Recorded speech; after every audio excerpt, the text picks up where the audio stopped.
Daniel Worcaro acaba de entregar 3 ministros de Lula envolvidos no maior esquema de corrupção, lavagem de dinheiro do sistema previdenciário do Brasil. Nós vamos mostrar isso aqui agora, porque isso pode comprometer grandemente as pretensões de Lula de se reeleger no final do ano. Olha só, o Daniel Worcaro botou a boca no trombone e nós vamos trazer isso aqui agora. Uma verdadeira bomba que acaba de cair no colo de Lula. 3 ministros denunciados e acusados ali, né, no meio dessa corrupção toda. Agora a casa realmente caiu. Nós vamos trazer essa matéria aqui. E mais, pessoal, Gilmar Mendes de saída. Gilmar Mendes anuncia sua saída e isso causou um grande temor, principalmente naqueles que são seus aliados, ali no caso Master, que estão sendo investigados, agora não vão ter mais a proteção do Gilmar Mendes, que anunciou a sua saída. Nós vamos trazer isso aqui, porque realmente, quando o circo começa a pegar fogo, você vê todo mundo correndo. E nós vamos mostrar aqui também que o Gilmar Mendes participou de um programa de TV, preste atenção, um programa de TV, e ele fez um anúncio que é realmente bombástico, falando que vai anular toda a investigação do caso Master, vai julgar pelo esgoto, pelo ralo. Pode uma coisa dessa? Nós vamos trazer tudo isso aqui e muito mais, por isso eu quero te pedir já para se inscrever aqui no canal. Se você ainda não faz parte desse canal, venha fazer parte agora, totalmente gratuito, pessoal. Nos ajude a fazer uma faxina geral em Brasília e nos 3 poderes. Se inscreve aqui agora. Vamos para a primeira matéria com o deputado Gustavo Gayer e em seguida nós vamos trazer as outras matérias. Confira aí. Vocês perceberam que a esquerda e o governo nem sequer tenta mais associar o caso do Banco Master com a direita, aquele papo do Bolso Master, eles nem tentam mais, porque agora a situação chegou num nível tão absurdo, que é como se o Lula fosse sócio do Banco Master, não só um grande apoiador do Worcaro. Calma que eu vou te explicar. Lembra daquela reunião que o Daniel Worcaro teve com o Lula, onde ele disse que o Lula falou para ele, olha, não vende o banco ainda, espera um pouquinho que o meu presidente do Banco Central vai assumir e aí a gente vai cuidar de você. Isso aí foi um escândalo. Mas é aquilo que eu falo, a gente está tão entorpecido, tão dormente com escândalos do PT que nada explode como deveria explodir, nas proporções que deveriam tomar. O presidente da República fala para o mafioso Daniel Worcaro não vender o banco dele ainda. Calma, fica tranquilo, porque o meu presidente do Banco Central vai assumir e a gente vai cuidar do seu banco. Sabe quem organizou aquela reunião? Quem é que conseguiu colocar o Worcaro mais o Lula numa sala com outros ministros do governo? Rui Costa e Jacques Wagner. Foram Rui Costa e Jacques Wagner as peças principais que trabalhavam dentro do governo para ajudar o banco do mafioso, do gangster Daniel Worcaro. E aí vem um detalhe curioso que foi publicado hoje, que chamou a atenção. Worcaro definiu Wagner, Costa e Silveira como ala do governo Lula pró-compra do Master pelo BRB. Procurados, Wagner afirmou que não tem relação com o banqueiro, que não pode ser responsabilizado por conversas de terceiros. Silveira disse que não tem conhecimento nem participação em operações a favor da transação e Rui Costa preferiu não se manifestar. Mas só que o Rui Costa estava na reunião. Silveira também estava nessa reunião. Agora vamos lá. Sabe quem é que disse isso? Que eles eram a ala pró-governo? O próprio Daniel Worcaro, quando ele mandou uma matéria, quando ele mandou uma mensagem para esse jornalista aqui, ó, Álvaro Gabriel. Pra você entender, é só ler esse primeiro parágrafo aqui, ó. O ex-banqueiro Daniel Worcaro enxergava senador Jacques Wagner e ministro Rui Costa e Alexandre Silveira como uma ala dentro do governo favorável à operação do Banco Master pelo Banco de Brasília. A informação repassada pelo próprio Worcaro em mensagem de texto a este colunista em agosto de 2025, sob condição de anonimato.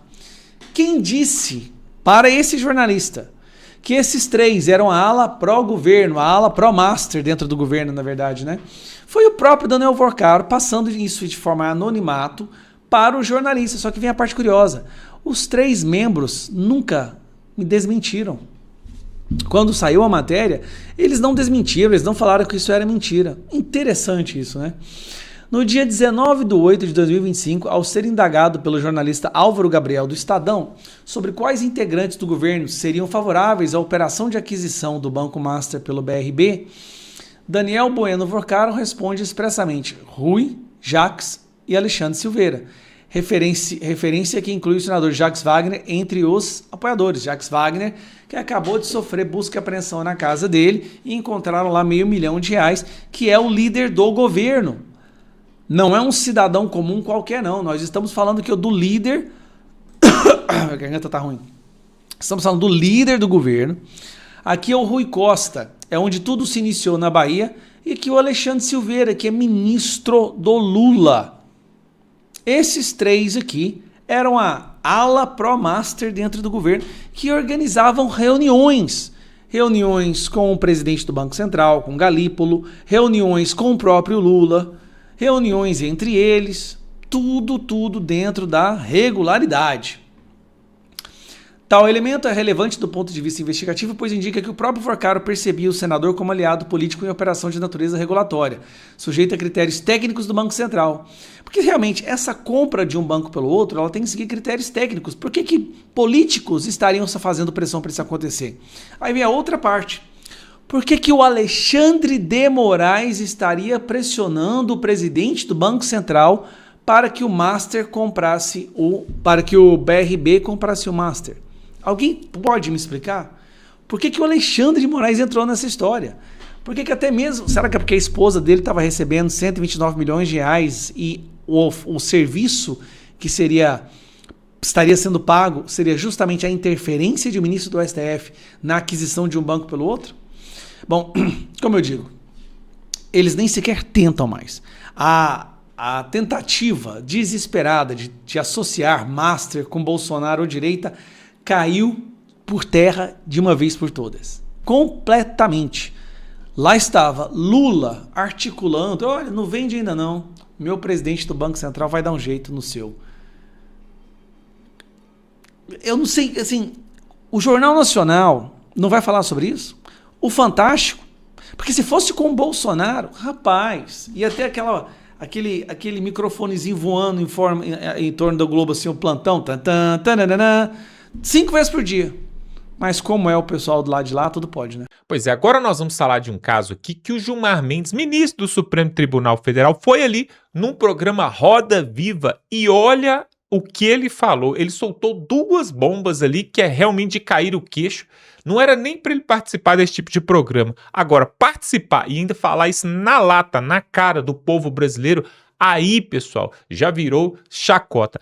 Preste atenção, o advogado Jeffrey Chechini, aquele mesmo que participou do julgamento do Jair Bolsonaro, vai mostrar isso para nós. E daqui a pouco nós vamos mostrar aqui uma bomba no STF, porque o Gilmar também está de saída. Preste atenção. Para bom entendedor, meia palavra basta.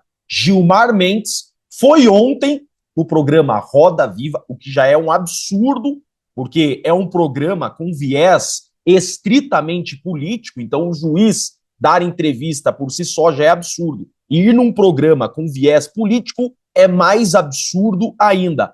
E disse exatamente que vai anular o caso Master. Sim, foi isso que ele disse com outras palavras. Quem não te conhece, que te compre, Gilmar Mendes. Olha aí, ele deu o recado. Mas até agora o André Mendonça está cometendo erros, na sua opinião, ou está conduzindo bem esse processo? Eu acho que é uma tarefa difícil. É um trabalho difícil. E por isso é importante que se paute por uma métrica. É importante que não se repitam os erros do passado. Ministro. Na conversa que nós tivemos, por exemplo, André Mendonça disse que tinha recebido um advogado fazendo proposta de delação seletiva. E aqui já há uma impropriedade. Por quê? A lei não permite que o relator participe ou o juiz participe da delação. O acordo é entre o Ministério Público ou a Polícia Federal e o delator. Então aqui já há algo de erro crasso. Se está participando de conversas ou se está expulsando advogado do processo, isso tem algo de errado. E eu concordo. De fato, o juiz não pode participar da delação premiada. Porém, entretanto, todavia, me parece que o Gilmar Mendes não acompanhou a farsa da trama golpista e não acompanhou a delação do Mauro Cid, né? Quem lembra disso? É de possibilitar uma reflexão maior do colaborador com seus advogados, né, para que esclareça omissões, contradições na sua colaboração, sob pena não só da decretação de prisão, como também da cessação da e consequente rescisão da colaboração, e eventual rescisão englobará, inclusive, a continuidade das investigações e responsabilização do pai do investigado, de sua esposa e de sua filha maior. Eu gostaria de saber se o Moraes não só participou da delação do Cid, como também, nitidamente, Mauro Cid foi constrangido, coagido a delatar. Sobre isso, o Gilmar Mendes não foi dar entrevista para criticar, para fazer circo, né? E tem mais. Eu não vi o André Mendonça fazendo nada próximo a isso. Pelo contrário, o André Mendonça, até onde sabemos, não participou de nenhum ato com o investigado. O juiz receber em seu gabinete os advogados do investigado, isso não tem nenhuma ilegalidade. São coisas completamente diferentes, viu, Gilmar? Esse vídeo que eu mostrei do Alexandre de Moraes falando diretamente com o Mauro Cid, não pode. Agora, o que o André Mendonça fez, tem previsão no Estatuto da Advocacia. O juiz é obrigado a receber o advogado do investigado da parte. Fato é que o Gilmar Mendes, obviamente, ele já está criando fumaça para anular o caso Master. Isso é nítido. Mas calma que não parou por aí. Tem coisa pior. Olha só, ele já está dando a tese que ele vai utilizar para votar pela anulação do caso Master. Isso já foi dito no meu voto, Olga. Inicialmente, nós tivemos a substituição dos relatores. De Toffoli passa para André Mendonça.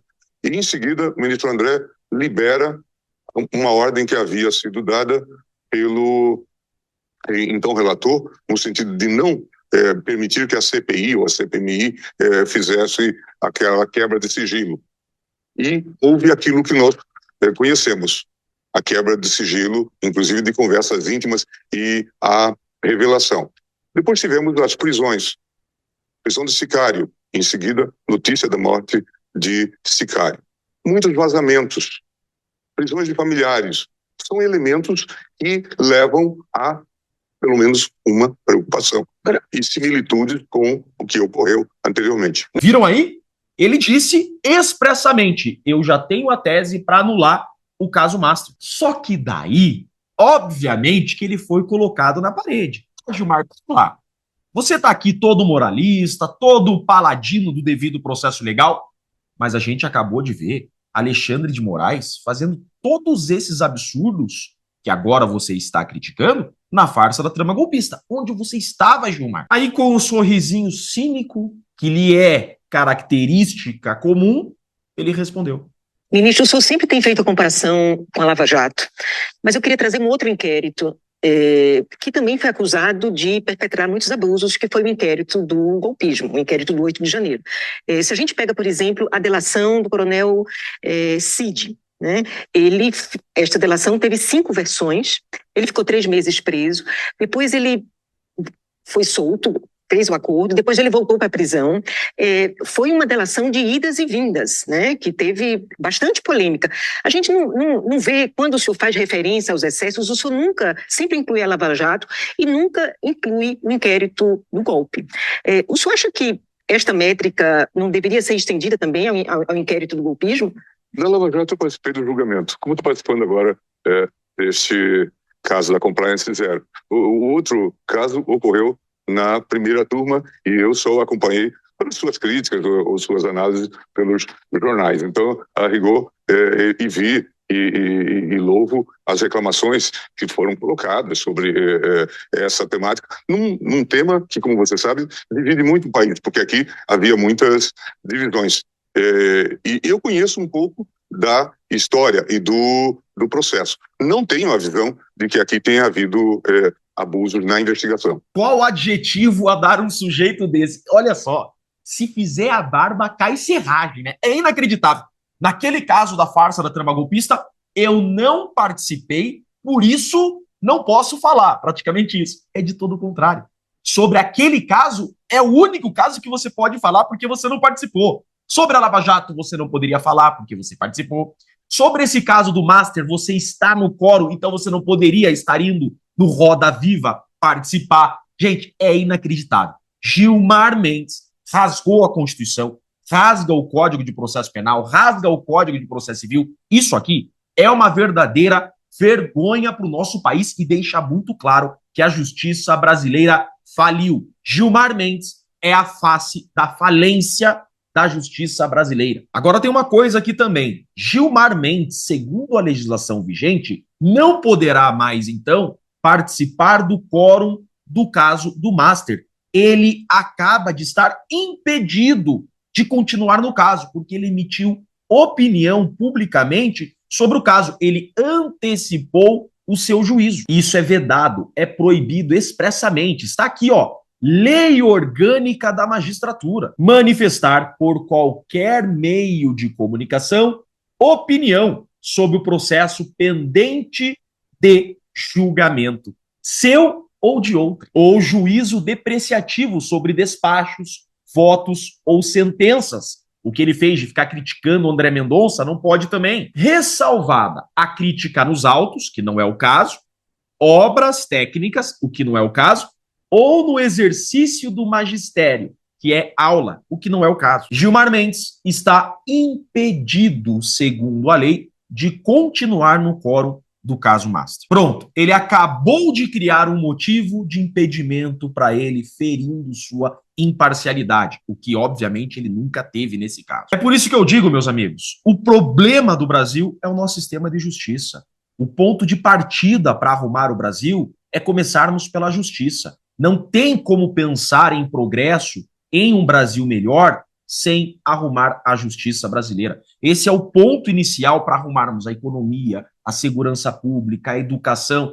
Temos que começar arrumando a justiça desse país. Essa é minha missão de vida. Tirar esses caras de lá, arrumar essa justiça. É por isso que eu sou pré-candidato a deputado federal pelo Paraná, porque eu quero, pelo menos, tentar impedir isso daí, arrumar essa justiça do nosso Brasil. Eu sou Jeffrey Chicchini, sou advogado, não me conformo com isso, não vou me curvar a essa ditadura da toga, vamos lutar juntos por um Brasil melhor. Pois é, e antes de falar sobre a saída do Gilmar Mendes, que ele deixou claro que não vai fazer mais parte ali, olha só, o Moraes agora tomou uma decisão duríssima contra o ex-presidente Jair Bolsonaro, porque ele não quer que a Lei Magnitsky venha sobre ele. A Lei Magnitsky 2.0 está batendo na porta dele e olha a decisão que ele acaba de tomar contra o Jair Bolsonaro e que realmente pegou todo mundo de surpresa. Preste atenção, e o André Marcília, advogado também, vai mostrar isso para nós. E a última matéria que eu tenho para trazer aqui diz respeito à saída do Gilmar Mendes. O Alexandre de Moraes acabou de escrever numa decisão oficial uma das ameaças mais pesadas que já apareceram contra Jair Bolsonaro. E não é o que você está pensando, não é só a chance de mandar o ex-presidente para a papuda, para a cadeia, para uma cela, é algo muito pior. O Moraes citou com todas as letras a possibilidade de jogar o Bolsonaro no mesmo regime reservado a chefe de facção, agente do PCC, do Comando Vermelho. Eu li a decisão inteira e vou te mostrar agora exatamente o que ele escreveu e por que isso tem cara de puro terror psicológico. Bom, vamos lá. O Moraes, ele deu uma decisão dizendo para a PGR, o Gonê, em 48 horas se manifestar sobre a tal da arma. Lembra a arma que foi encontrada com o Bolsonaro? Uma arma que não tinha nem o percursor, que é o suficiente para tornar útil a arma. Portanto, era uma arma inutilizada e que estava regular na casa do Bolsonaro. Enfim, mas o Moraes acha que isso foi grave, etc., se manifestou nesse sentido, antecipando até a sua visão sobre isso e pediu que a PGR se manifeste a respeito de ter sido ou não falta grave. Agora, o ponto não é esse. O ponto grave é que na decisão o Moraes não parou na hipótese de mandar o Bolsonaro de volta para uma cela comum. Ele foi além. E eu vou destacar aqui para você o que ele diz com todas as letras na decisão. Aspas. Especialmente, tá? Ele destacou o seguinte, especialmente nos termos dos artigos 52 e 118 da Lei de Execução Penal, possibilitando a inclusão em regime disciplinar diferenciado. Esse regime disciplinar diferenciado é que é o ponto. Guarda esse nome, porque esse RDD que foi citado na decisão do Moraes, sabe o que é? É quando você coloca um preso isolado numa cela individual com direito a 2 horas de banho de sol por dia e olhe lá. Ou seja, eles criaram, o Estado, as leis criaram esse regime para evitar que o preso que está nesse regime mate os seus colegas, mande matar os seus colegas. Tem esse tipo de influência. Portanto, é um regime especial criado para facção, para PCC, Comando Vermelho, topo da periculosidade do crime organizado, para que esses chefes não consigam comandar de dentro da cadeia o crime organizado. Agora, junta aqui as duas coisas e ponha um regime criado para chefes de facção criminosa, que aliás o próprio Lula os chama de meus criminosos, não é isso que ele acabou dizendo, os nossos criminosos, junta um regime para essas pessoas e pensa numa pessoa como Moraes, capaz de cogitar isso para um ex-presidente da República de 71 anos com a saúde debilitada e que está nesse momento dentro da sua casa numa prisão domiciliar humanitária. Então, só falta realmente isso para o Moraes, aí é cartela cheia, viu? É cartela cheia. Por conta de uma arma inutilizada, o Moraes cogitar em colocar o Bolsonaro numa cela que é construída num regime que é construído para chefe de facção. Meus caros, se isso acontecer, com certeza vai ser a condenação do Bolsonaro e a gente precisa, claro, evitar que ocorra. É óbvio que isso não faz o menor sentido, isso é tortura, completo terror. O que o Moraes quer não é devolver ou deixar de devolver o Bolsonaro para a cadeia, o que o Moraes quer é deixar todo mundo morrendo. Meus caros, o ponto é o seguinte, o detalhe ainda dessa história, como eu disse, é que o Moraes quer deixar todo mundo com medo. Se o Moraes deixar o Bolsonaro em casa, todo mundo olha e fala, nossa, como o risco era colocá-lo numa cela individual para faccionados, como o Moraes é bonzinho, deixou o Bolsonaro na prisão domiciliar. Se ele leva o Bolsonaro para Papuda, puxa, pelo menos não foi nesse sistema para faccionados. Então o que o Moraes fizer é algo que, enfim, a gente olha e fala, é pior do que poderia ser. É isso que o Moraes quer, sempre deixar todo mundo apavorado e cogitar o pior para oferecer o menos pior e parecer um cara razoável. Ele nunca parecerá um cara razoável. Tudo que o Moraes é, qualquer coisa, menos razoável. Deixa aqui o seu comentário e me diga o que você acha que vai acontecer no dia 25, amanhã, porque é o último dia para o Moraes decidir sobre essa questão da prisão domiciliar humanitária. E agora nós vamos falar da decisão do Gilmar Mendes de sair, de se retirar e causou uma tensão gigante nos aliados do próprio Gilmar Mendes, nos aliados do Vorcaro, aqueles que estão sendo investigados. Olha aí, o Dr. Couto ali do canal Dr. Couto vai trazer para nós, Dr. Couto de Novaes, que sabe tudo e vai mostrar para nós por que ele está saindo e o que isso vai causar na tal da banda podre ali no STF. Confira. Notícia terrível para o Vorcaro. Gilmar Mendes anuncia uma alteração imensa no STF agora, que pode causar mais prejuízos para o doutor Vorcaro. Gilmar Mendes é da segunda turma, presidente da segunda turma do STF, onde o caso Vorcaro vem sendo julgado, ou pelo menos o que se tem até agora. O Gilmar Mendes é o presidente da turma, o relator do caso Master é o André Mendonça, conforme vocês sabem. Essa turma inicialmente é composta por 5 ministros, só que o Toffoli deu-se como suspeito no caso do Vorcaro pelos motivos sabidos de todos vocês. Então a turma agora, para julgar o caso Master, é composta de 4 julgadores. Bom, Gilmar Ferreira Mendes, Fux, Nunes Marques e Mendonça. Bom, o Gilmar Mendes anuncia a sua saída da presidência da segunda turma. O presidente é um cargo importantíssimo, porque é ele quem faz a pauta.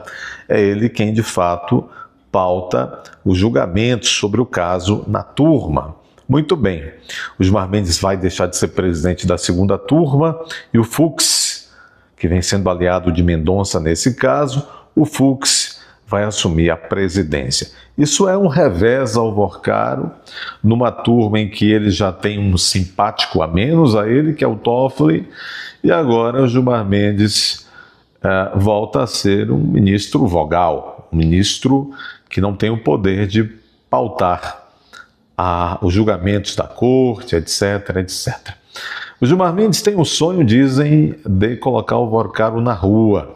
O Gilmar Mendes tem mais do que isso, ele tem um sonho de transformar o caso Master naquilo que foi transformado por ele mesmo, a Lava Jato.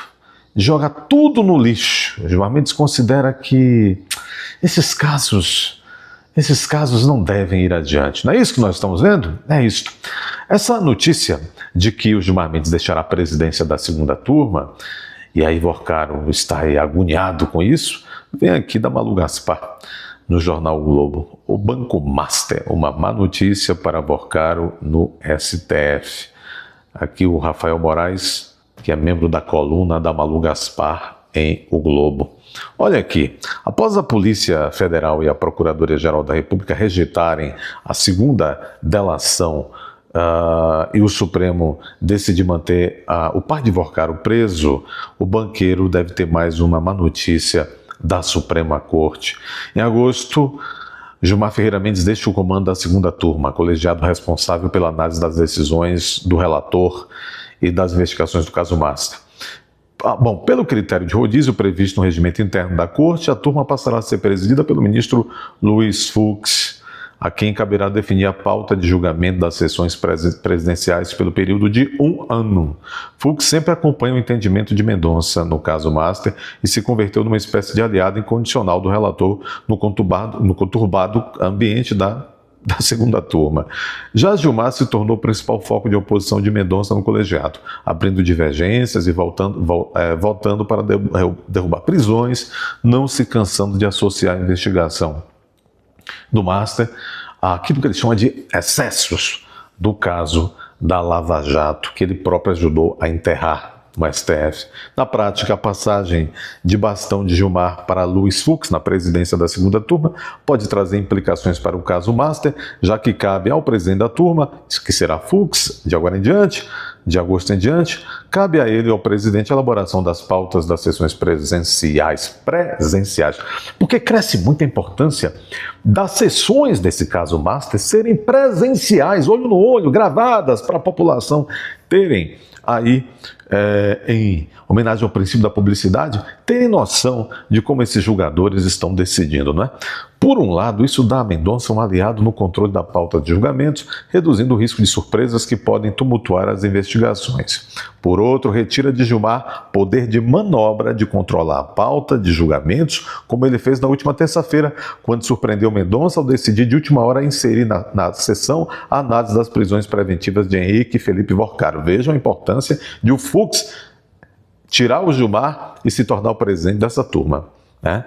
Vejam a importância. É precisamente a dimensão do caso que recomenda a redobrada cautela. É nos casos de maior repercussão aqueles em que a pressão por resultado se faz mais intensa e clamor público mais agudo, que a proteção de garantias se faz mais necessária. O Gilmar disse isso, que é nesses casos rumorosos que é preciso proteger mais as garantias individuais do cidadão. Mas ele não falou isso para os velhinhos e velhinhas vulneráveis do dia 8. Não é, Gilmar Laveira Mendes? Nós estamos de olho em você.